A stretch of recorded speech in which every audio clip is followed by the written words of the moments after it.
గారు ఇటువంటి గొప్ప నాయకుడు. నిజంగా నాకు ఆయన అంటే బాగా ఇన్స్పిరేషన్.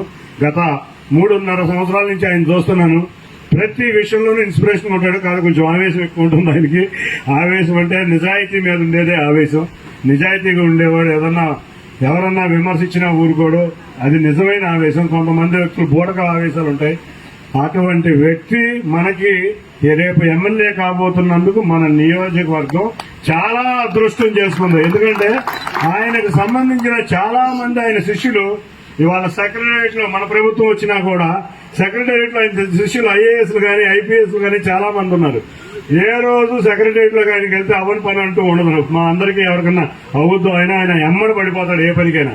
మన అభివృద్ధిలో, మన సంక్షేమంలో, మన పిల్లల ఆత్మవిశ్వాసంలో ఆయన తోడుంటాడు. మీకు తప్పక తోడుంటాడు. ఇటువంటి వ్యక్తికి మనం అభ్యర్థిగా గెలిపించుకున్నాం. ఇంకొక విషయం చెప్తున్నాం, ఎవరికి అన్యాయం జరగదు తెలుగుదేశం పార్టీలో. అదొక్కడ గుర్తుంచుకోండి. ఎందుకంటే ఇవాళ మనం అభ్యర్థిని కొంచెం మార్చుకోవాల్సి వచ్చిన పరిస్థితులు వచ్చినాయి.